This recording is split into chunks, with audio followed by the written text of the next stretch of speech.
ಮಹಾರಾಷ್ಟ್ರದಲ್ಲಿ ಎನ್‌ಡಿಎ ಅಭ್ಯರ್ಥಿಗಳ ಪರ ಕೇಂದ್ರ ಗೃಹ ಸಚಿವ ಅಮಿತ್ ಶಾ ಭರ್ಜರಿ ಮತಬೇಟೆ ಮಾಡಿದರು. ಈ ವೇಳೆ ಮುಸ್ಲಿಮರ ವೈಯಕ್ತಿಕ ಕಾನೂನಿನ ಬಗ್ಗೆ ಆಕ್ರೋಶ ವ್ಯಕ್ತಪಡಿಸಿದರು. ಪ್ರಧಾನಿ ಮೋದಿಯ 3ನೇ ಅವಧಿಯಲ್ಲಿ ಏಕರೂಪ ನಾಗರಿಕ ಸಂಹಿತೆ ಜಾರಿ ಜೊತೆಗೆ ಮುಸ್ಲಿಮರ ವೈಯಕ್ತಿಕ ಕಾನೂನನ್ನು ರದ್ದು ಮಾಡೋದಾಗಿ ಘೋಷಣೆ ಮಾಡಿದರು. ಮುಸ್ಲಿಮರ ವೈಯಕ್ತಿಕ ಕಾನೂನು ರದ್ದು ಮಾಡ್ತೀವಿ ಅಂತ ಹೇಳಿ. ಸೊ ಇದು ದೊಡ್ಡ ಮಟ್ಟದಲ್ಲಿ ವೋಟ್ ಪೊಲರೈಸಿಂಗ್ ಆಗುವಂಥ ಸಾಧ್ಯತೆ ಇದೆ. ಆದರೆ ಅದು ಹೆಂಗಾಗತ್ತೆ ಗೊತ್ತಿಲ್ಲ.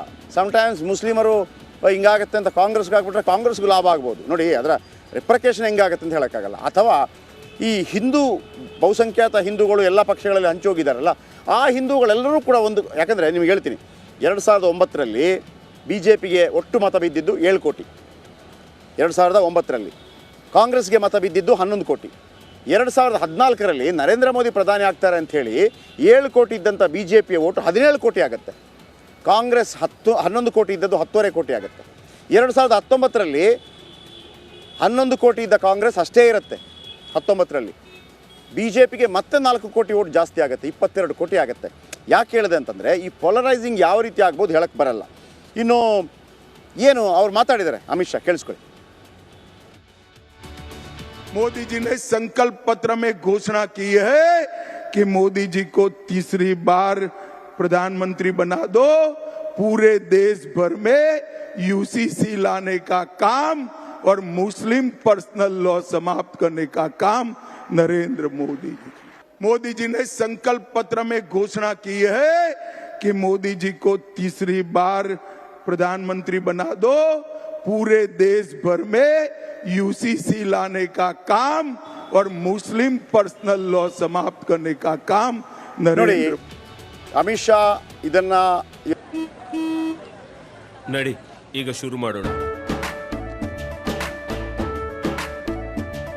ಕೇಸರಿಯಿಂದ ಮನೋಲ್ಲಾಸ ಮನಸ್ಸು ಮತ್ತೇರಿ ಕುಣಿದಾಡಿದೆ ನೋಡು, ಮನಸ್ಸು ಮತ್ತೇರಿ ಕುಣಿದಾಡಿದೆ ನೋಡು.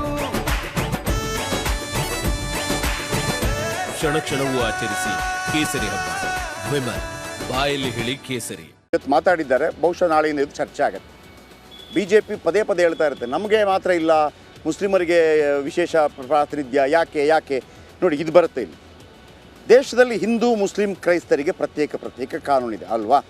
ನಾವು ನಮ್ಮ ಕಾನೂನು ಪ್ರತ್ಯೇಕ ಅಂದರೆ ಕೊಲೆ ಗಿಲೆ ಎಲ್ಲ ಮಾಡಿದರೆ ಪ್ರತ್ಯೇಕ ಧರ್ಮದ ಕಾನೂನು ಪ್ರಕಾರ ಏನಲ್ಲ, ಏನು ಕೊಡಬೇಕು ಅದನ್ನು ಕೊಡಬೇಕಾಗತ್ತೆ. ಆದರೆ ಇಲ್ಲಿ ಕೆಲವು ಅದು ಅನ್ವಯ ಆಗೋದಿಲ್ಲ. ಭಾರತದಲ್ಲಿ 1937ರಲ್ಲಿ ಮುಸ್ಲಿಂ ವೈಯಕ್ತಿಕ ಕಾನೂನು ಜಾರಿಯಾಗುತ್ತೆ. 1937 ಸ್ವಾತಂತ್ರ್ಯಕ್ಕೆ 10 ವರ್ಷ ಮೊದಲು. ಮುಸ್ಲಿಮರು ಡಿವೋರ್ಸ್ ಪಡೆಯಲು ಕಾನೂನು ಇಲ್ಲ, ಕಾನೂನು ಪ್ರಕಾರ ಪಡೆಯಬೇಕು ಅಂತ ಏನಿಲ್ಲ.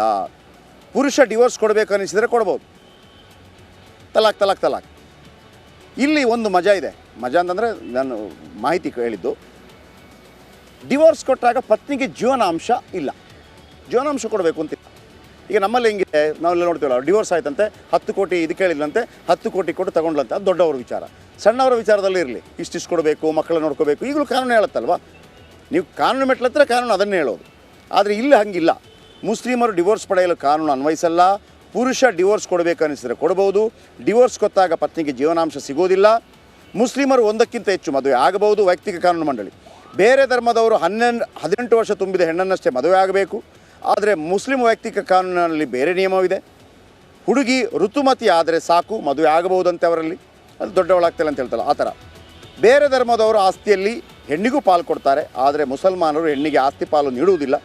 ಎಲ್ಲರಿಗೂ ಸಮಾನ ಕಾನೂನು ಇರಬೇಕು ಅಂತ BJP ಹೇಳ್ತಾ ಇದೆ.